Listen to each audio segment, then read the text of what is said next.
Welcome to Talking Giants, presented by John Boy Media. I'm your host, Bobby Skinner, here with my co-host, Justin Pennick. And we have our very first playoff preview. It's been 6 years. The Giants are back in the playoffs, Justin. They are back with their rematch after losing on a 61-yard field goal to the Vikings after they had a fumble down near the red zone. They had an interception in the Vikings territory, a block punt that led to points, a drop pass on third down, and both sides of the ball having drops with Cordell Flott, and it led to a loss. But the Giants wanted their rematch. They're getting their rematch, and it's in the biggest moment, and win or die. Win or die. We've had a lot of preview pods, Bobby Skinner, but I think this one may take the cake on how big, how important, how significant it is. Hello to everybody. My name's Justin. That's Bobby. If you're a first-time listener, if you're a long-time listener, enjoy this moment. Enjoy Sunday. Enjoy this build-up. Get excited. We're certainly excited for it too. And I love that we're rematching this team. This Christmas Eve game really, it got me mad that we actually lost that game. And I haven't gotten that mad that the Giants lost the game that they really shouldn't have in a very, very long time. And we were outgained by 100 yards. The Giants gave away the ball twice. There was a blocked punt, a 61-yard prayer of a field goal, and yet the Vikings only won by one score, one field goal. And a 61-yarder. I think the Giants are going to do some similar things in this game that they did the last time, but also obviously building off of it. But something I think that they should do similar is put this game in the hands of Daniel Jones. Obviously, he touches the ball on every single play of the game on offense, and he has proven to where the offense is best when you put it in his hands. Obviously, you're going to give the Saquon the rock. Like, he's going to be a big part of this game. But put the game in Daniel Jones' hands, because I trust him. Like, I really do trust him in a playoff atmosphere. I know people talk about, quarterbacks' first playoff games. I don't know. I luckily it's not against the number one defense. Maybe it'd be a different story if we were playing the 49ers. But I am very much happy letting the Giants trust Daniel Jones to lead them to a playoff victory. Yeah, and honestly, Bobby, not only coming here and being excited that the Giants actually have a playoff game, and we're in the middle of January, we're still playing football. We have very, very meaningful football going on. So it's not even just the general excitement that you have for a playoff game, but I'm excited just to get behind the mic and talk about the changes that the Giants could make from that Christmas Eve game to this Sunday right now. What are the changes that the Vikings are going to make that the Giants could ultimately try and combat? What's going to be their response? What's going to be the coaching staff's response? So I'm equally excited just to talk about that element of it, the football side of it, which I know we do a pretty damn good job of doing it. You have like a shit ton of notes to break down too. I am so excited to talk about how are the Giants going to be successful in this rematch against the Vikings for sure. Yes, and again, the playoffs, man, this is where guys step up. This is where guys' legacies are made of. And now we have a lot of guys making their first trip at this thing. Daniel Jones, obviously, Saquon Barkley, even guys who have been in the league for a long time like Leonard Williams are getting their first shot at it. And, man, this is just a prime opportunity for them to start it, and guys with expiring contracts like Daniel Jones and Saquon Barkley. Like, it's pretty notable for those two cats to lead this Giants offense to be 15. Like, they are number 15 in offense because of those two players. And, that's how they did it this year. Not because of the wide receiver core, not because of the offensive line, Andrew Thomas. So those three guys. But we knew Andrew Thomas was part of the long-term haul. They did not extend Saquon Barkley. They declined Daniel Jones' fifth-year option. And on a team that didn't have much talent, they've dragged them here. And for them to win, they got to drag them to another one. Yeah. All right, so you talked about putting the game in Daniel Jones' hands. And I think basically what that looks like on the football field is letting Daniel Jones kind of throw on early downs and, staying ahead of the sticks, not getting into third and longs. And I think that's going to be very, very huge this game, getting off to a fast start and then also avoiding some of these third and longs. So I have some stats, and then you're gonna come at me what you think the Giants can do schematically and stuff like that. So I think getting off to a fast start is very, very important. The Giants have scored the fewest first quarter points per game this season at 2.3. It's not a shocker. We know the Giants are a second half team.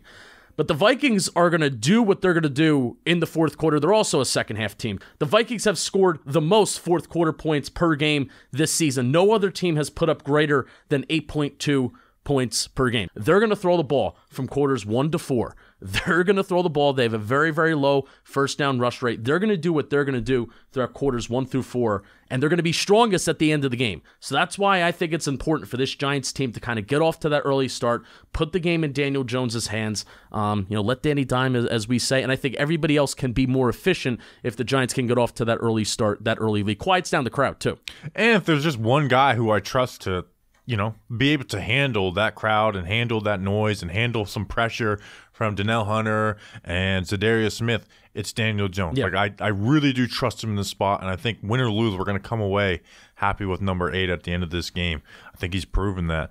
And avoiding third downs, like I said, the Giants have the 7th lowest third down conversion rate in away games this year at around 33%. So if the Giants can do a good job of avoiding third downs, which they had 5 20-plus yard plays in this first matchup a couple weeks ago, that was the most 20-plus yard plays that they had all season. So staying ahead of the sticks, getting some explosive plays, flipping the script on certain drives, that's going to be super, super helpful, because when you can avoid a situation where Zadarius Smith, Daniel Hunter can get after the quarterback, rush the passer, put Daniel Jones in some bad spots, those third and longs, I think that is one of the number one things that we kind of have to avoid. Do not rely, like earlier in the season, do not rely on Daniel Jones converting these like 3rd and 12, 3rd and 14. Stay ahead of the sticks, throwing early downs. Yeah, and they haven't been, like you said, they haven't been great on third down as a whole this season. I think what it leads to, though, is a similar game plan that you had the last time versus the Vikings just a few weeks ago. Yeah, it worked. Where Daniel Jones went 30 of 42, 8 yards per attempt, 334 yards. Like one of his best games of the season. Obviously had the interception in there with the touchdown. But it's simple, like working that quick game. Now I'll be interested to see how the Vikings adjust. But the Vikings are kind of this is what we do. We run what we run type of team. Obviously, you build off of it. But we saw Hodgins and Slayton, too. Slayton had a slant early in the game. Get matched up with Peterson, and they run like that quarters cover 4 defense. And guess what that opens up to? Quick game and the in-breakers, right? Well, Peterson was fighting hard on them, but Hodgins was making tough catches. Slayton made a tough catch on it. I'll be interested to see if they maybe try and put more man coverage and undercut on that. But also off of that, the Giants had some double moves where Hodgins caught the one, and then Slayton had the best one of the game. Like just totally destroyed Patrick Peterson, but DJ felt pressure and scrambled to the right and didn't see it or pull the trigger on it.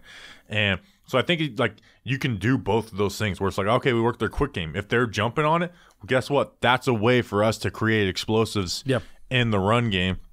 And we saw like the post wheel to Richie James. Like that was the first time we ran that play 20 times this season. Seriously. And it led to touchdowns to like guys like Daniel Bellinger underneath. Yeah. Led to chunk plays. Well, they were the first time where that was actually targeted and thrown. Yes, where the deeper routes were thrown. So I think the Vikings passing offense has been bad all year, and it's passing defense. Passing defense has been bad all year, and it's been reasons like that. And when you play this defense, they're gonna give you those throws, and a lot of quarterbacks can't. Like they're gonna make mistakes, and they're not gonna work at like almost a rate of perfection. Where DJ this season has done that, right? Where it's like we come away from games like, where are the mistakes? 1, maybe 2. So I just think putting the game in his hands versus this type of defense is going to lead to similar success that you saw the last game, and hopefully more, where you don't have Daniel Bellinger fumbling, where we don't have a ball put behind Hodgins and an interception. Yep. We don't have a blocked punt that leads to points. So, without having those big mistakes from DJ, or, you don't have a drop from Richie James.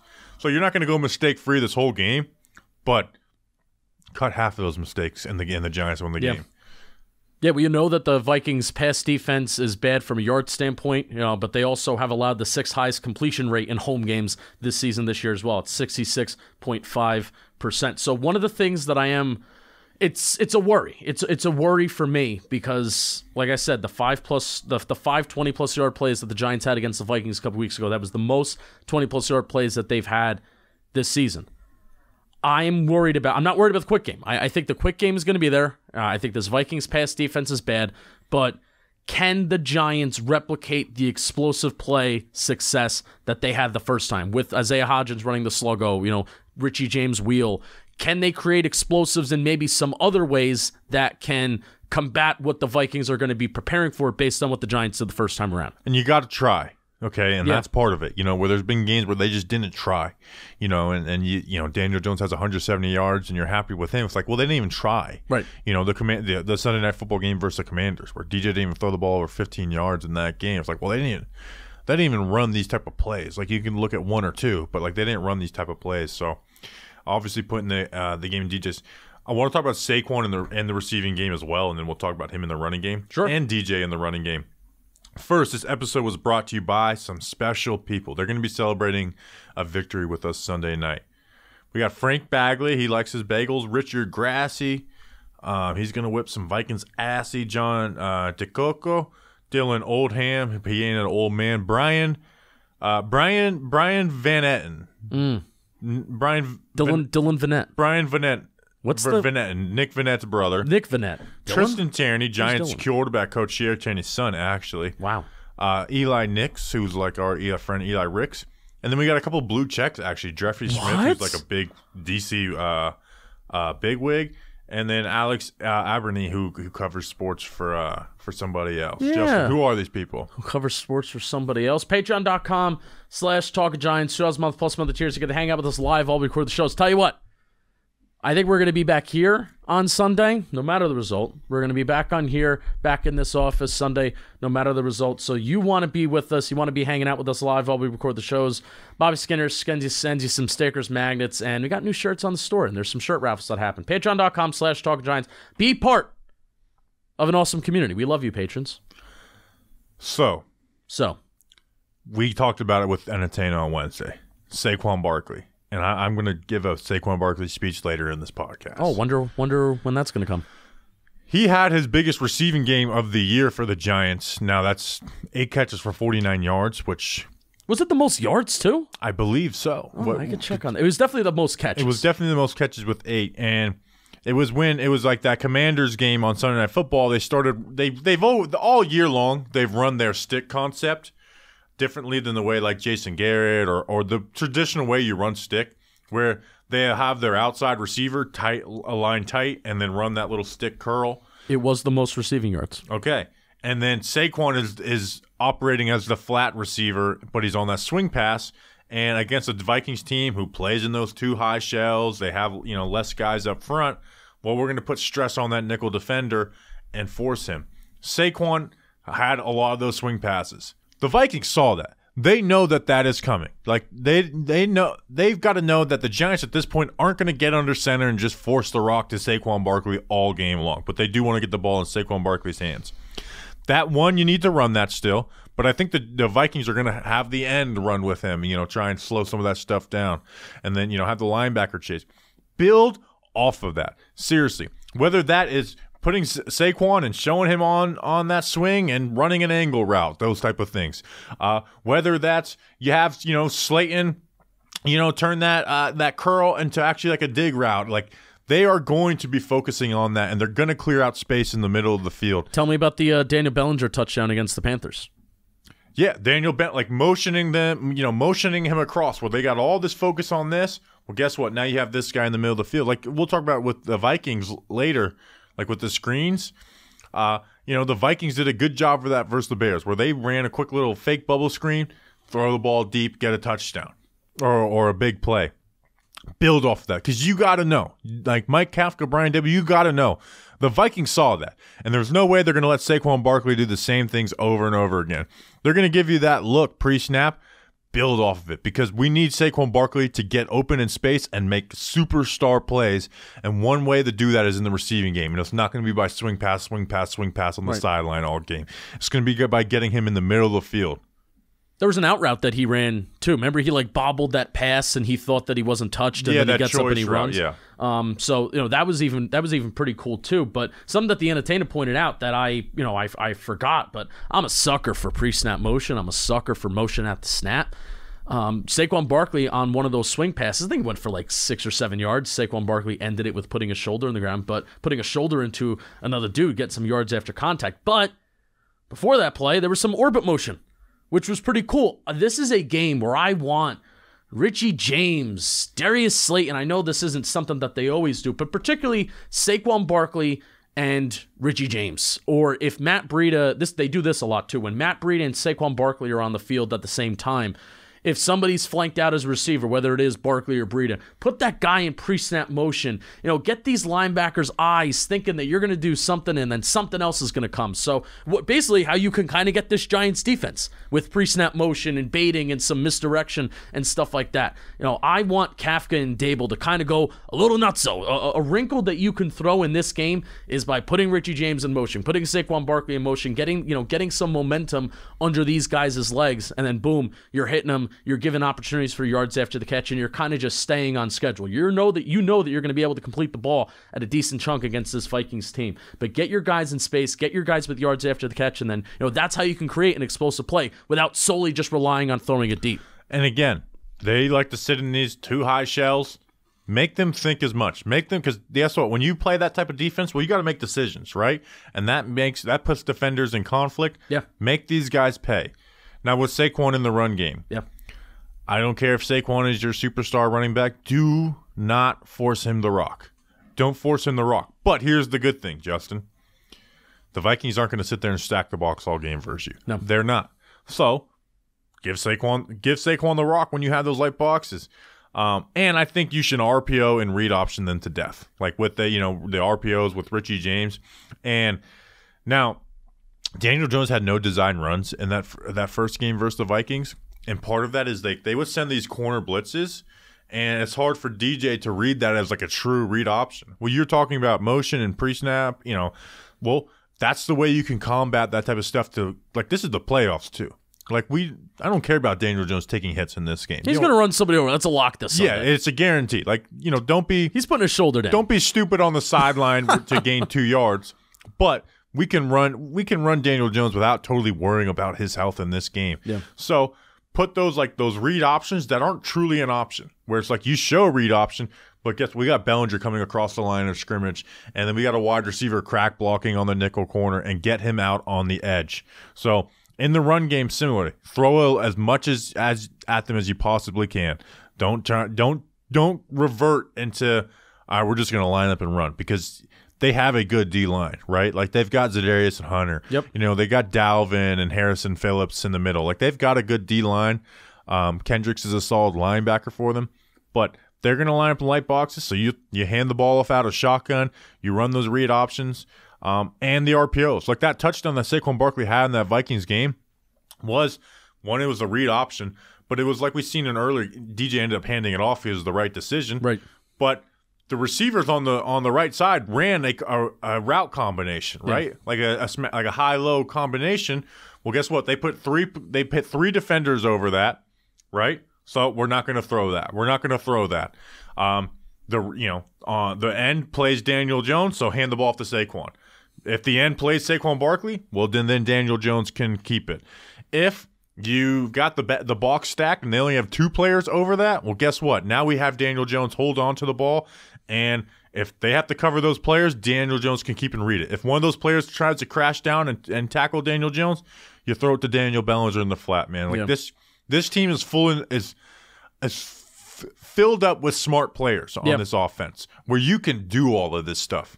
This is an offense, may not be the most talented in the world, but it's filled with smart players and not dummies, and that is how you can win this game versus the Vikings. Yeah, Jones has a pretty good connection with all his skill position players right now, which certainly helps. My only ask with that particular thing, man, we haven't, knock on wood, I'm knocking on my head, we have a wooden desk in front of me, knock on wood if you're with me. Do not get any penalties of ineligible men downfield. I feel like that has killed us this year. We haven't done that the last few weeks, so I don't know if that's something that the coaching staff has maybe adjusted to, but there have been plenty of big plays. I would rather avoid that entirely than a big play being taken off the board because John Feliciano is 3.5 yards down the freaking field. And you just kind of got to know, and you can make calls on it too, where it's like keep, type of thing. Saquon on the just running the ball in general. That Vikings game a couple weeks ago, his rushing yards over expected. He ended with 1.84 yards. That was the third highest total of the season. What that basically means is that Saquon Barkley, he was better at running the ball than what he was quote unquote expected to be, based on the guys that are in the box, the down the distance personnel, et cetera, et cetera. Time behind the line of scrimmage.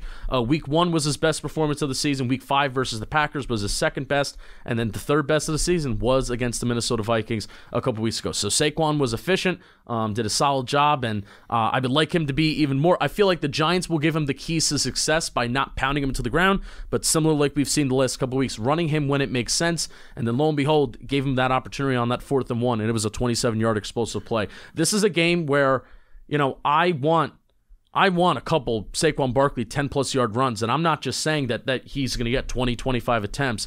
I want a few Saquon Barkley 10-plus yard plays, even if he only gets 15, 16-ish carries on this game. I am expecting that out of Saquon Barkley, who says that he wants the ball in his hands and in big moments. You got to be efficient with what you do with the ball, and you got to take advantage of your touches. So we're talking about all these good things the Giants can do on offense. Here's the worry. Evan Neal. Danielle Hunter, Zadarius Smith, the guys they line up on him can work him, and I seriously do worry about that.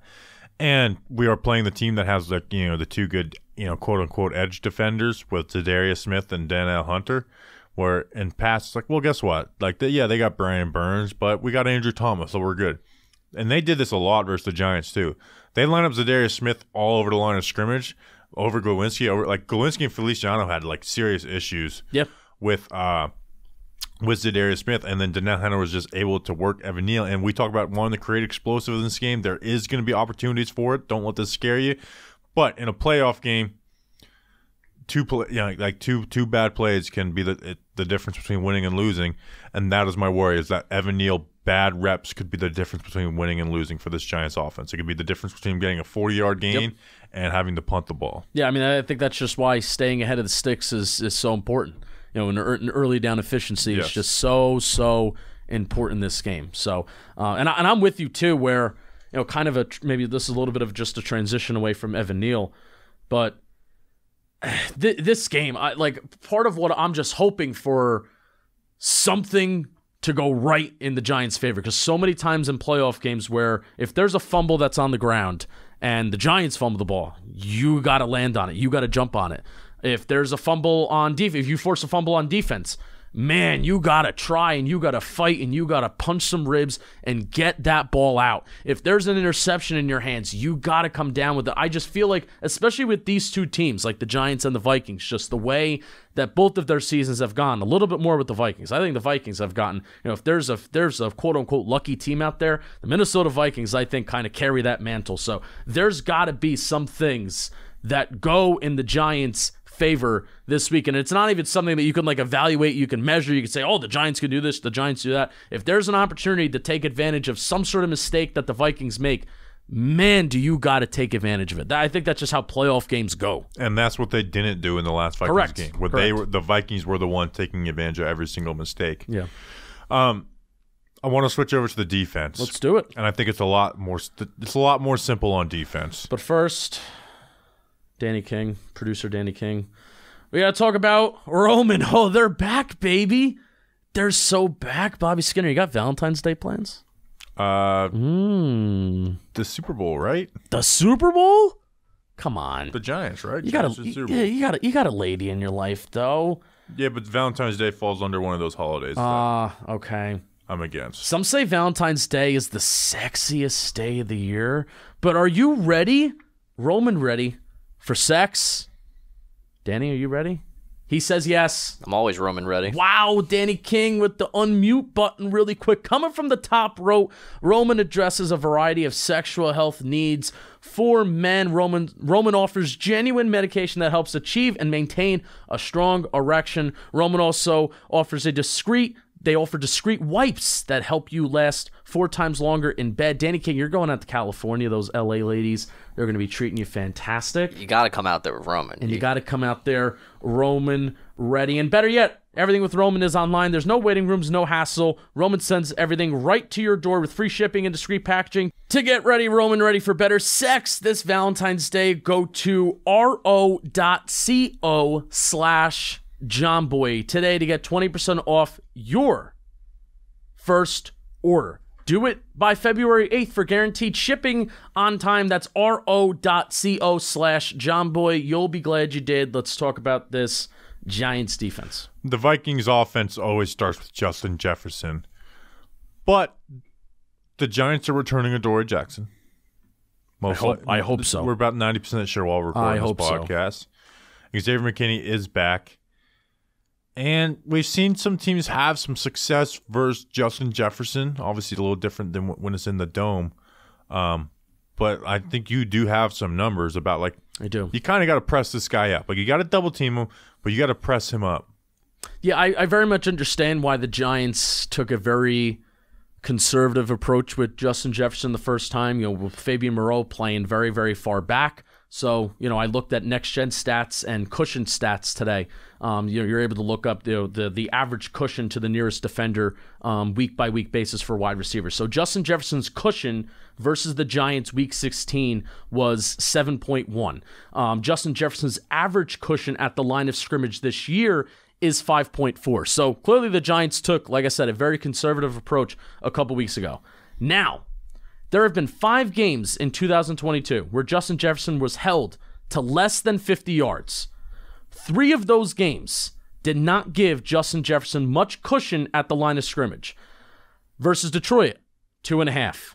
The Jets, 4.6. Green Bay, 4.3. I also want to throw in there that the Eagles were another game that Justin Jefferson was held to less than 50 receiving yards, but the Eagles have, 2 of the best corners in the National Football League, and Darius Slay and James Bradbury. So they were giving a little bit of a cushion, but they're just really good corners to begin with. But 3 out of the 5 games where Justin Jefferson was held to less than 50 yards, those teams were playing kind of in his face. I'm not going to go out there and say they were playing press, they were getting physical, but I think a way to help slow down Justin Jefferson is by, stopping him at the line of scrimmage, giving him some sort of hindrance that he can't just go clean into his route, run his routes clean. And Jair Alexander, the Packers, they really bumped him up. Obviously, that was in the cold in Green Bay compared to the dome. But, Adoree Jackson being back doesn't mean now we don't have to double Justin Jefferson. You still got to double him. You still got to double him. He's the best wide receiver in the NFL. I think he should take second in MVP to Patrick Mahomes this year. You still got to double team him, especially Adoree Jackson coming off of injury. We haven't seen him in 2 months essentially now. You still got to double him, and the Giants have switched to these 2 high safety looks. Yeah, that's kind of what they've totally changed their defense. Which something we didn't know if Wink Martindale was willing to do. Do you think they revert? I'm not even going to say you can always switch and alternate. Was that something that maybe you would do? You would alternate between 2 high safeties and then a single high. Now that you have Adoree Jackson back. In this game, I think they did it about 70% of the time, and then we did 78% of the time versus the Colts. I think you're probably a little closer to 50-50. When you do have, and you have a better center field safety in Xavier McKinney. Yeah. But they're going to be. I still think over 50% will be out of those 2 high safety looks. And like you said, when you play cushion on Justin Jefferson, he just works the side. He's the sideline king. Yep. He will those get comeback into routes. The comeback routes, and then he's going to turn that into a dig. He is almost unstoppable if you don't get hands on him. And even when you do get hands on him, he'll kill you. But I think, especially with Kirk Cousins, we've seen Kirk Cousins muddied that look up for Kirk. Yeah. Because Kirk trusts. Hey, he's got cushion. I know he's going to win his route. I know where he's going to be. I'm going to get that ball there. There was one, F it, I'm throwing this to Justin Jefferson. He down there somewhere where, pretty sure we were giving cushion to Justin Jefferson at the line of scrimmage. It was one of those sideline plays. But there were even a decent amount of plays, too, during that first Vikings matchup where we're bringing We're showing blitz pre-snap. We actually bring the blitz. We get in Kirk Cousins' face. And there's a couple throws where I'm like, that could have been picked off. If Kirk Cousins actually threw the ball a little bit more on target, then like I think Julian Love could have had an interception the first time around. There was Kirk Cousins made some bad decisions. And a lot of it was kind of based around Wink Martindale bringing the pressure, bringing the heat, pressure breaks pipes. So do that again. Yeah, and I know there's some revisionist history about that game because of the screen pass that Justin Jefferson caught. Like, oh, how do you blitz? How do you blitz? Now, the Vikings do like to run a lot of screens. They were 6 for 7 in this game for 50 yards. But Justin Jefferson had the 17-yarder, right? His other screen passes, 0 yards, 0 yards, 1 yard. It was a bad time. You know, and then they got a couple to the tight ends and T.J. Hawkinson and Johnny Munt. And then an incompletion to Dalvin. You know, like what Wink Martindale does is blitz, and Justin Jefferson made a play, right? Like Justin Jefferson made a play, and they didn't even blitz in that they just backed him out. Now, maybe you can be a little more weary of showing everybody the line of scrimmage because that just puts, even those guys are backing out, it puts them in bad angles versus, bad spots. Yeah, it just makes it a little easier blocking for the screen. But whenever they were lined up in like kind of their base defense, like the Justin Jefferson stuff didn't work no matter if they are blitzing or not. So Wink Martindale's going to blitz in this game. But for the Giants, I think maybe even this whole game relies on the front four, right? Oh, 100%. We have Dexter Lawrence, who may be playing a starting center, but it's a very injured starting center in Garrett Bradbury, who's going to be, and I don't think Bradbury's even that very good from the get-off. If not, he's playing a third-string center, and Dexter Lawrence is dominant right now. He's an all-pro. No matter who he's playing, he's dominant. The Vikings guards, Ed Ingram and Cleveland, they give up the first amount, the most amount, and the third most amount of sacks, hits, and pressures. Love that. In the entire NFL. That's a good stat. Their right tackle is a backup, and now Kayvon gets to go against him. We've seen primetime Kayvon. This is essentially primetime, right? We have. And then Darrisaw, very, very good, but Aziz's skill set, the way Aziz plays, fits well versus Darrisaw, where Darrisaw likes to work guys around the corner. Well, Aziz is great at getting around the corner. And bending the And edge. he did that versus Darrisaw in the first game. Got a sack. And almost, was in a spot to get a strip sack almost. Man, I really think the Giants are going to blitz. They're not going to just rush 4 and play cover 2 all game like the old school Bucks. But they can rush 4 when they need to, and maybe when they want to. And I think they're going to get there, man. Like, and from the Vikings' point of view, they are like, man, that front four of the Giants is healthy. They are healthy, and now we've got non-liabilities at cornerback 1 with Adoree Jackson. We've got a really good free safety in Xavier McKinney on the back end. Like, I think these front four should dominate every snap. We need these guys on the field, down in, down out, and in the run game, right? Like in that Vikings game, Dex played 75% of the snaps. Leo played 63%. Both those guys got to be in the 90s. Yeah, I think Leo got hurt for a hot sec there, but that's why, like, the quote-unquote bye week is so awesome from last week, is that hopefully these guys are ready to rock and roll. We knew, too, and, this isn't something that we talked about on the pod. Dexter Lawrence has been healthy throughout this entire season, but throughout the entire second half of the season, because of how much they've been playing him, he's taken at least 1 or 2 days of rest every single week of every single practice. So, they've been resting Dexter Lawrence a lot in practice because they've been playing him a lot in the game. So that's why that quote-unquote, that little bye week that they took last week against the Eagles, that's why it's so helpful, because these guys should be ready to rock and roll. Azeez Ojulari only had him for the first half during the first Vikings matchup. Leonard Williams had to leave the game at certain points. So I want to throw this at you. So the Vikings have the 3rd lowest run rate in the National Football League this year, and then they have the 2nd lowest run rate on first down this year in the NFL. So what's your approach? This is tough to say. I kind of want to be a little bit more aggressive on 3rd down, especially if you get them into some 3rd and long situations, at least with showing pressure on 3rd down. And then early downs, that they're going to be throwing the ball. They're not really going to be relying on running the ball a lot. So I kind of want to say to my front four there, if they run the ball, we got to trust you. And this even goes back to, Gerard Smith and Micah McFadden, Jalen Smith, Gerard Davis, excuse me. This goes back to those guys. I'm rushing 4 on early downs, And then third downs, that's where I'm showing a little bit more of the pressure. Yeah, absolutely. Like, one, the Giants' run defense, even when they stack the box, isn't good. But this is a game where you need your front four to make them pay in the run game. And they did that in that first Vikings game. Yeah. You know, they had that big run in the beginning of the game, and then, like, the two best runs after that, guess who wasn't on the field? Leonard Williams and Dexter Lawrence at the same time. You know, you have Henry Mondeau and Ryder Anderson out there. So those guys have to stay on the field. But they had 8 tackles for a loss and on 18 carries for the Vikings, right?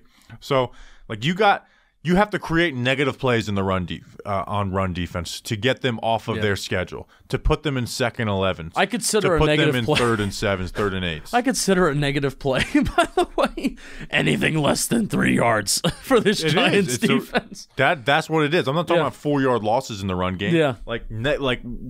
For the offensive point of view, where it's like, oh, that run wasn't successful. Like, force unsuccessful runs from the front. We know the linebackers aren't going to give us much. McFadden, and then like for Kayvon and Azeez, when they got tight ends on you and they like to run that wide zone, you have to beat the shit out of them. Like, you got to set the edge, you got to push those guys back and disengage and make tackles for a loss. Like, this game to me, like, it's who are you putting this game on the shoulders of? Daniel Jones, obviously, he's a quarterback. And then 2 is the front 4. Yeah. Like, I am in my meeting saying this, you 4 are. You guys want to be the dudes? Kayvon, you want to be that guy? Azeez, you want to be a guy? The guys that got the C on their jerseys, right? Dexter Lawrence, you want to be an all-pro? Leonard Williams, you want to be one of the highest-paid defensive tackles in football? Well, dominate this Vikings offensive line because it is very susceptible, whatever that word is, to being dominated. I agree. I have my OC Manure jersey on because I said it heading into Sunday Night Football against the Commanders. I want to make a memory. I want to make a memory on defense where, you know, this is a game that we're going to be able to look back and rewatch a couple years from now saying, damn, that's a pretty good Giants pass rush and they had some moments. And if anything, let's view this game as almost like the breakout for this Giants front 4, for this Giants pass rush, for this Giants core that hopefully they'll be together for a long, long time, right? Let's look at this as, man, this is one of the breakout games, breakout performances in one of the biggest spots that they can have. So let's do it. Get to the quarterback, win some games, and Bobby Skinner. Why don't we take a break, and then we'll bring Danny King Let's take a break. We'll bring Danny King on. All right, we now welcome Danny King onto the show for weather and trivia. Danny, what's the weather looking like in Minneapolis this week? You know, it's quite cruel that the first Giants playoff game since 2016 is going to be indoors. I feel like that just shouldn't have been allowed, but it's what the Vikings did. They built an indoor stadium. So there's a dome, but if you're going to be there, it's still going to be cold. It's going to be 33 degrees, feels like 26. So it'll be below freezing what the feels like. And I'm guessing just cold overall in Minnesota this time of year. So, I mean, if you're going, it won't be as bad as the last time they played. I think it was like negative 20 last time they played, the feels like. Do not miss that at all. So at least this week, it'll feel like 26. Still cold, but no negative in it. It's everyone's saying like it's warm around here, and I'm like, I don't know, like I'm still pretty freezing ass. I'll be honest, here. it is warm around here. It's quite impressive. Yeah, it's like, oh, it's only 42 degrees. I'm like, yeah, that's like our record cold for this time of year in Florida. Do we have trivia for this week? We do have trivia, and I'm trying to make sure I don't show Justin because it is technically on my phone, so we're gonna have fun with that. So obviously, I learned the Giants played the Vikings in 1997 in a wild card matchup. I learned that. So can you name the one Giant? I won't mention the score of that game because that's not fun. Do you guys know the one Giant they got a pick in that game? I'm just gonna say Seahorn, but I don't know. I have no clue. I got 2 questions, but so I have no clue. Bobby with the obvious guess. It is Jason Seahorn. There we go. Okay, I knew that. I didn't guess. I had to give Jason Seahorn a chance because he deserves not a chance. Give him the spotlight because we all love Jason Seahorn. I believe we all do. If you don't, I think you're weird. That's just my opinion. Mm-hmm. And then can you name... Love him returning kicks. The Giants wide receiver with the most receiving yards in this game. In his career? This game. This one single game against the Minnesota Vikings in 1997. Oh, in that game. In this one game. I'm just going to go with the big name, Amani Toomer. Mm-hmm. Yes. I was 5 years old, so it's hard to... That is fair. So that is that was not the best choice, but it was David Patton. David Patton. Oh, wow. He led the Giants with, I believe, 86 yards was the number I saw. But yes, he led the Giants in terms of receiving yards that game. I believe the second was, I forgot his name, but it was like Chris Callaway, something like that. I forgot the guy's name. Yeah, I know who that is. But that's who he was second in receiving behind David Patton. I like it. All right, it's time for our fantasy draft where we pick players from both of the Giants and the team they play against. I'll be picking third. I'm in first place with 639 points. Justin, he had the worst week out of all of us last week. He's 29 points back. So, Justin, it's not over, but you desperately need more Giants games to win, unless you just have a total reroute. You'll be picking first, and then Danny's 73 points back. He'll be picking second. Justin, are you going to pick Justin Jefferson? Yeah, I feel bad, but Wow, he broke the promise. I did break my promise, but I just need to take him, and there's no explanation, and I don't want to explain how taking Justin Jefferson is a smart choice. I hope it's a very bad choice. Yeah, hopefully. Sucks. I mean, hopefully, like recent weeks, Justin gets blown out in fantasy. Yeah. Like this is just Jelani Woods type pick. Danny, who do you have with the second pick? Well, because I obviously love my Giants, and I will be taking a Giants player here. Now, that's me, and I just put Justin in a horrible looking spot right there, because I would take a Justin Jefferson if he took Saquon Barkley, but I'm taking Saquon Barkley here because it's just the next obvious pick, because I don't know who else would be the next obvious pick right after Justin Jefferson. Yeah, I think the first two are it's all right. We have the number 1, number 2, and then after that, it's all right, create your own board after that, because there's a lot of different ways. With the Giants receiving group, you can kind of go with any of the three to have a big game. And then the Vikings, you don't know if Thielen and Osborne both had bad games. But I'm going to go Richie James. I do have someone ahead of him on my board, but I'm going to go Richie James because at least I'm in the lead, and I know that Richie James is going to give me points. We're going to be working the slot receiver. In fact, people will talk about Hodgins having that great game versus the Vikings. Who had more yards than Isaiah Hodgins in that game? Assuming Richie James. Richie James. And he had a big drop. So I'm going to go with Richie James with my first pick. And then second pick, do you guys let him fall on the last one to the 9th pick? And I'm going TJ Hawkinson. Yeah. That's what cost me. Had 13 catches in that game. That was the game that sent me over the top. I actually went back and rewatched every single catch of that game. It was a lot of quick game. It wasn't like him just winning these routes. And then the touchdown was one of those the Giants on their cover 3. If the guy runs a crosser, he'll chase. Well, he backs out. And then they ran a crazy rub route on the Hawkinson touchdown where he just mossed Julian Love and Darnay Holmes. Justin Jefferson for 5 yards down the field is just blocking the outside corner, and it didn't get called, which is the most obvious offensive pass interference. I'm hoping that doesn't happen, but I am going to go TJ Hawkinson with my second pick. That's, just completely random point. Isn't the same ref that did the first Giants-Vikings game also doing this game? That could be interesting. Adrian Hill. Watch out. Maybe he's a Giants factor. I'm taking Isaiah Hodgins. Just because Isaiah Hodgins, that was a pretty good game for him. I know Dalvin Cook was sitting right there.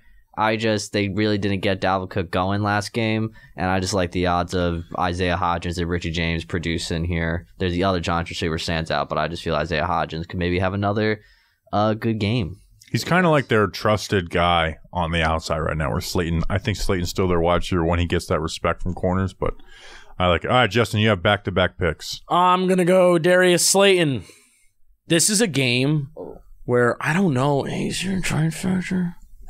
Oh, I could talk about Darius Slayton a bit here. This is a game where Darius Slayton can be the difference in this game. A Darius Slayton deep explosive play, or a Darius Slayton play where he gets a ball and he gets yards after the catch. Slayton can be the difference in this game. So I really hope that it's not one of those quiet Slayton games where he has a good catch here and there, a good play here and there. I really hope that Darius Slayton can be the receiver, the skill position player that kind of pushes this Giants offense over the edge and maybe beats this Vikings team. Because I know that he can. I think he is the best receiver on the team. And Isaiah Hodgins and Richie James have been getting more of the run recently. So go Darius Slayton, and then I will be taking Dalvin Cook on the come around, just because I think that just makes sense. Yeah, when you get the other team and a good starting running back. Other years, Cook might go first overall. Oh, yeah. Get him so solid there. Danny, what's your next pick? I'm gonna take, I'm just riding the Giants train right now. I'm just gonna take Daniel Bellinger here. He's still sitting there for me, and I'm kind of banking on a touchdown to take him over 2 Vikings starting receivers. It is, but Thielen's very much hit or miss, and I hope he misses this week, because I usually draft Thielen in my fantasy leagues, and he does sometimes nothing for me, and I'm not a fan of that. So that's why I'm just going to rock, what's his name? Daniel Bellinger right there, because I believe he could give me something. Okay, so at this point, there's only 2 starters left, Adam Thielen and KJ Osborne. So I'm going to take both those guys for my back-to-back picks. My next 2 picks I could just put on my big board were Irv Smith and Lawrence Cager. Mm-hmm. And Lawrence Cager, he could play 0 snaps. Literally. But I'm like, maybe him, versus the Eagles, showing like, oh yeah, maybe this guy is our best like receiving tight end because he's not even really a tight end. Maybe that gets him involved. And then Irv Smith, talented, just coming off of an injury. So Danny, your last pick. I'm just going to follow your big board then, and I'm just going to take Irv Smith.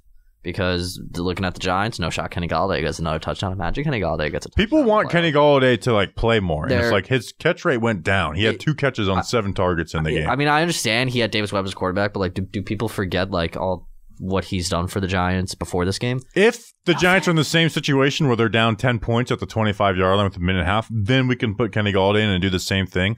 Otherwise, I don't even want them throwing that ball. Like, I mean, if you want to give him a one-on-one in the red zone, sure, go ahead. But like, not even in the red zone. Just like, all right, we're throwing the ball up for like the 30, 40. Yeah, like I'm confused. The 5-yard line, Kenny Galladay can't separate at all. I'm confused why people are just in love with Kenny Galladay again. Like, let's not. I mean, don't get me wrong. It made me emotional. Oh, I don't want him playing. For joy, but like, let's not forget.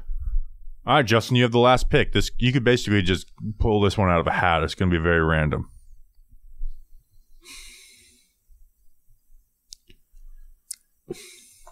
Gary Brightwell. There we go. That's the fun pick. I feel like taking a Giants backup running back is like they're going to give Saquon. Like Saquon's not going to come off the field in this game. But Gary Brightwell gets some runs here and there. Alexander Madison would have been a solid pick. He had a couple of runs in that game. All right, to recap, Justin has Justin Jefferson, Darius Slayton, Dalvin Cook, and Gary Brightwell. Danny has Saquon, Hodgins, Bellinger, and Irv Smith. And I have Richie James, TJ Hawkinson, Adam Thielen, and KJ Osborne. All right, time for Giant Factors. Justin, who is your Giant Factor for Wild Card Weekend? Man, voted an All-Pro this week by the players. Dexter Lawrence, man. Dexter Lawrence. You can make an argument that Dexter Lawrence is the best player on the football team.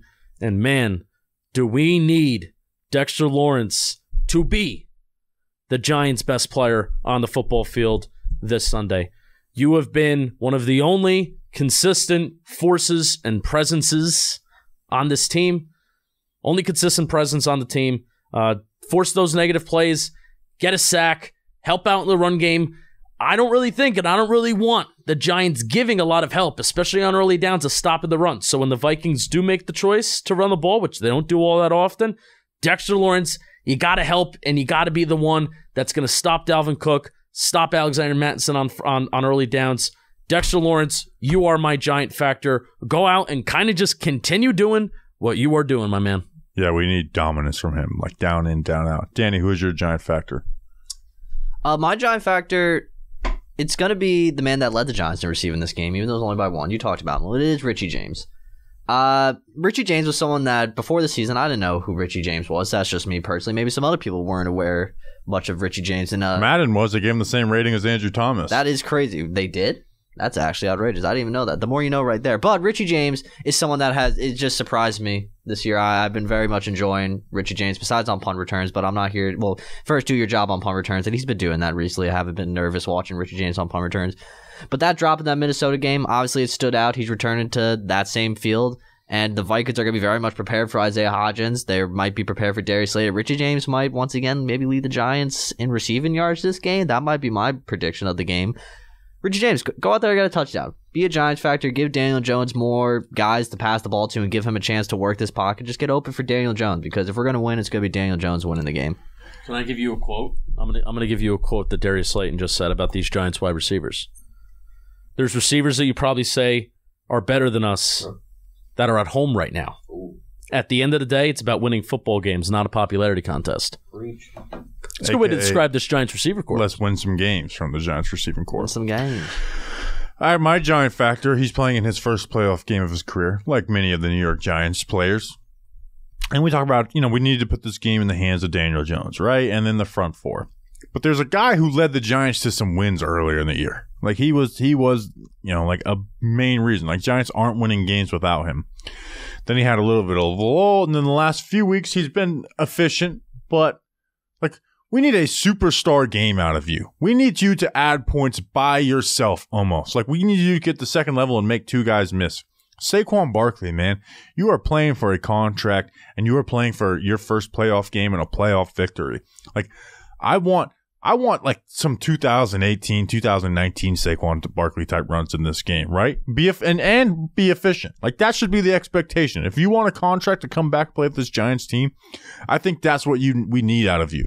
We need like you to translate into the playoffs, not just taking what's there, not even just running hard. Like you need to do those things, but we need straight superstar plays where the rest of the league is like, man, you see Saquon Barkley, you know, like Daniel Jones, he's the quarterback, so he's going to be talked about after this game. We talked about it with entertainment. We need Saquon Barkley to be the talk after this game. We need it because it's right in front of people's eyes. And if he's not the talk, that means I think he didn't do well. He could even be efficient. He can average 4.4, 4.5 yards per carry. We need to be like singing Saquon Barkley's praises of how amazing he was in this game. Not a good game. We need to be singing praises of how amazing he was. Saquon Barkley, you are my wild card weekend giant factor. We need it. Need him. All right, spread picks. Now these only count for the playoffs. These don't count towards the regular season record. We had a 3-way tie for last place, 65 and 71. Justin, Danny, and the listeners. Now they got there in a different way. Justin went 2-6 last week. The listeners went 4-4, and then Danny went 5-3. Feeling it. I won, which is great. I went 6-2 last week.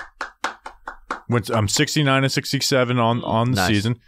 But to me, honestly, more than winning is like I never want to finish spread picks going under 500. Like if you go over 500, it's like okay, that's a ball type thing.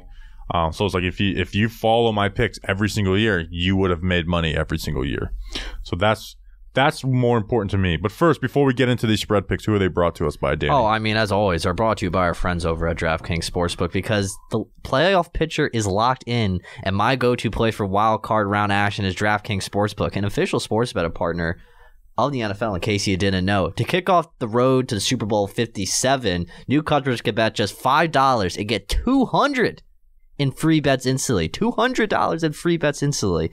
Plus, all new and existing customers can get a no-sweat bet each day of the wild card round this weekend. You might be wondering what that is. Just place any NFL bet of your choice, and if it loses, you'll get a free bet back up to $10. Action's so good, why would you bet the NFL playoffs anywhere else? I don't know why you would. I mean, all these games are pretty close. They're a great slate. The one outlier is the Seahawks-Niners. They're a plus 10 favorite, or 13-something underdog. Doesn't matter. Either way, you should go download the DraftKings Sportsbook app. Use promo code WORLD. That's WORLD. New customers can bet $5 on the NFL and get up to $200 in free bets instantly.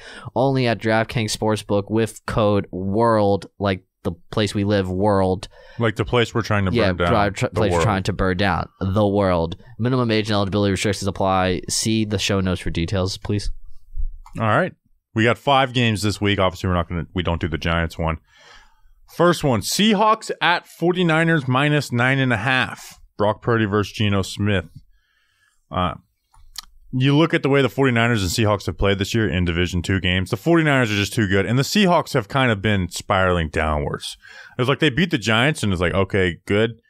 Since then, they've been not very good. Even though Geno Smith has still been pretty efficient, they just not been very good. Like they played they lost to the 49ers by like 11 or 12 points a couple weeks ago, and Geno Smith's stats were fine. So I'm going to go 49ers minus 9.5. The listeners are going Seahawks plus 9.5. They are represented by Mark Davitt this week. Justin, who do you got? I do think the Seahawks cover. First playoff game, start off the weekend slate, kind of on a positive note. I still do think the 49ers will win the game, maybe even a little bit more. I think they could win it by 9. I think they could win it by a touchdown, but I do think the Seahawks will cover in this one for sure. Danny, who do you got? Because I looked at it, the Seahawks were destroyed in the first game against the Niners, but then the second game was close. It was Jimmy G the first game, Brock Purdy the second game. Playoff nerves, is that a thing? I think Brock Purdy's going to get hit with them a little. They'll still win, but the Seahawks will cover. Geno Smith, cool and calm under pressure? I believe it can happen. Wow. I need to watch Brock Purdy because I kind of have been Brock Purdy. Like 49ers are just good. You have been dismissive. This game is going to define my my analysis on Brock Purdy. Just imagine the offseason discussion what's going to happen in San Francisco. It's going to be like, do we start Brock Purdy or is this still Trey Lance's team? That's the big question the world will be asking. Yeah, like all of my takes on Brock Purdy will hinge on this 4:30 game on Saturday. Whoa. Chargers at Jags plus 2.5. The Jags are back in the playoffs. Danny, who do you got? So the Jags are the underdogs here. Okay, now I understand. I'm in Jacksonville. Home dogs. Wow. I'm gonna go the Jaguars because it's unclear if Mike Williams will play. That will factor a lot into it. But the Jaguars are a good team. Now I know they looked kind of bad last week against the Titans, but that was a big moment for that entire team. They haven't experienced that since 2017 realistically against the Patriots. So I'm gonna go the Jags here. I think Trevor Lawrence and the crew show up, and especially known Giants legend Evan Ingram. Yeah, I worry about Lawrence versus pressure. But I like the Jags, man. Like, I don't think the Chargers are a great team this year, right? And the Jags dominated the Chargers earlier in the season. And what the Chargers, Brandon Staley has actually been better on the defensive side than people give him credit for this year. Last year, he was kind of going off of name only, kind of reputation for what he did with the Rams. And he just said a lot of media buzzwords that all like the new age media and the NFL likes. But Trevor Lawrence, like, he spreads the seed around, and I feel like that just is going to do well against this Chargers defense. So I'm going Jags to cover in and win this game. You like QBs who spread their seed around, Bobby? Yes. Yeah. Like Trevor Lawrence. I think Justin Herbert's going to spread that seed around. So give me the Chargers. This is a line that is a little suspect for me. I'm going with it. I'm riding it. Bills at Dolphins, or Dolphins at Bills minus 13. I just got to say, I feel very bad for Dolphins fans. Like, think about us, right? We haven't made the playoffs since 2016. We're like, it's been so long, right? You know who also hasn't made the playoffs in 6 years? The Dolphins. They didn't make a playoffs a long time before that. Guess what? Their last 2 playoff games, backup quarterbacks. They're playing Skylar Thompson in this game. Not even a backup. Like, they invested in a good backup quarterback in Teddy Bridgewater. Injured. Remember who played in that game? In 2016, Matt Moore. Remember the Steelers like decapitated him in that game, and they sent them back out on the field, like just totally just demolished his shit. And then like 2 plays later, he's back out on the field. So like these Dolphins fans, like just like us, have been stripped of playoff experience. And Dolphins have a big fan base and a diehard fan base, and they just got to keep watching backup quarterbacks. Last Dolphins starting quarterback to start a playoff game. Oh, God. Wow. And they got demolished in this game, too. So, was it 2016, obviously? Chad Pennington. Damn. Got destroyed by the Ravens. That being said, Bills minus 13. Like, I feel like this spread should almost be bigger. It's just not because they don't want to make a playoff game to spread this big. Yeah, I mean, Skylar Thompson. That's just so funny to me. Yeah, Bills. Count me in too. Danny very much like conflicted the backup quarterback versus his. I did. Imagine. Oh, you know what's going to happen? Skylar Thompson's going to get hurt. Mike Glennon's going to come in, and he's going to. We need that. He's going to cover. Like, I don't want to watch Skylar Thompson. I want to watch Mike Glennon and make either. Mike jokes about Mike Glennon. I'm very glad this game is the game before. Actually, I wish this was after the Giants because we're going to be kind of focusing on getting ready for the pod. I don't want this to be the Sunday night game anyway. I guess the Sunday night game is not great either. We got Ravens at Bengals minus 8.5. It looks like Huntley might play for the Ravens. Who do you got in this one, Justin? Bengals. I think the Bengals are going to the Super Bowl. Whoa. So give me Bengals minus 8.5. Wasn't the Ravens your Super Bowl pick?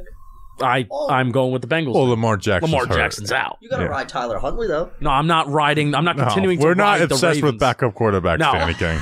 No, we're not. No. So give me the Bengals.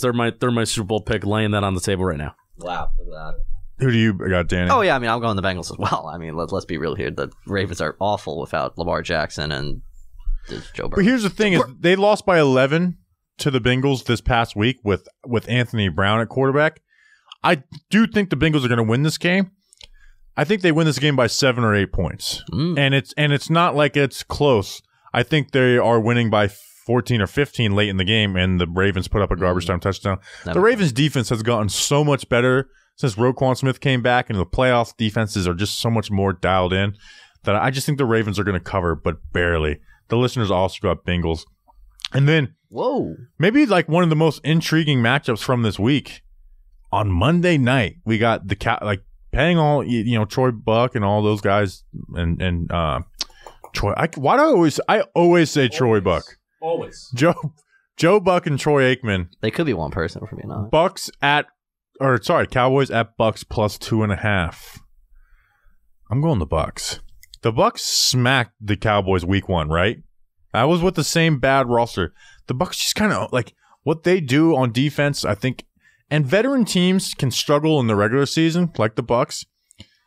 They kind of pick up their game in the playoffs, right? Like they're dialing in. They're not so young and hungry in the regular season, and just the Brady factor. Dak has not been good down the stretch, and it's the Cowboys. Like the Cowboys, this is what they do. They choke these games. I'm going Bucks plus 2.5, and I think they're winning the game. Listeners are going Cowboys. Who are you going, Danny? My prediction is we'll won the Bucks plus 2.5. The Cowboys will still lose this game because they're the Cowboys.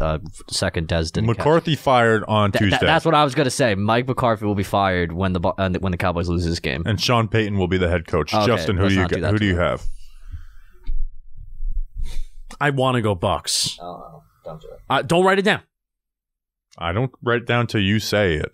I genuinely think the Bucks are like going to win this game, but I'm taking the Cowboys. Wow, you and Mark Davitt. Because like my brain, my heart says Bucks. Are you about to sneeze? No, I had a little mouth noise. I really want you to sneeze during this preview pod. So there's not as much dust in this as there is in my office. We can actually see you sneeze. I will hide under the table if I have to sneeze. We'll love to see that. I'll literally just go and turn that camera up. All right, yeah. Give me the Cowboys. So. All right. Guys, Giants-Vikings predictions. Danny King, what is your score prediction for Giants-Vikings in Minneapolis? Well, this is fun. We're in the office. You guys are going to watch the Giants win a playoff game Sunday at Mr. Purple. 15th floor. Or is it the 14th floor? 15th floor. 15th floor. Giants are going to win. I think it's going to be another close game. We're going to be biting our nails the entire way through. Giants are going to win 28-21. And we will go on to Philadelphia in the divisional round of the NFL playoffs. Cocky going to Philadelphia. Justin, what is your score prediction for Giants? How about this? Giants win 27-24. Same score on a 55-yard Graham Gano game-winning field goal. Put it right back in the ribs of the Vikings fans. I'm going to look directly into the camera. I want this put on social media, and I want us to tag all of the Giants players. Andrew Thomas, you're the baddest motherfucking left tackle in the league. Nick Gates, I think you should be starting at center. Nasty Nick Gates. Start shit. I don't care if they are quiet. They're a bunch of pussies in Minnesota. Daniel Jones, you're cold-blooded. You are a cold-blooded dude. Saquon Barkley, you want to be one of the best backs in the league? Prove it. Darius Slayton, no matter how many times you try to get thrown away, you lead this Giants team in receiving. You are a big playmaker. Dex, you want to be all pro? Dominate. Leonard Williams, you want to make 20+ mil? You want to be on this team next year? Dominate. Kayvon, you want to be primetime? You want to snow angel dudes to death? Dominate. The Giants will dominate the Minnesota Vikings. I truly believe this. This isn't just me saying it every single week. They're going to win this game big. This is not going to be a close game. Giants 77, Vikings 0. We have your back, Giants players. We have your back. We will see you guys on Monday for a playoff victory podcast. Enjoy yourself. Let's win some games, and let's go Big Blue.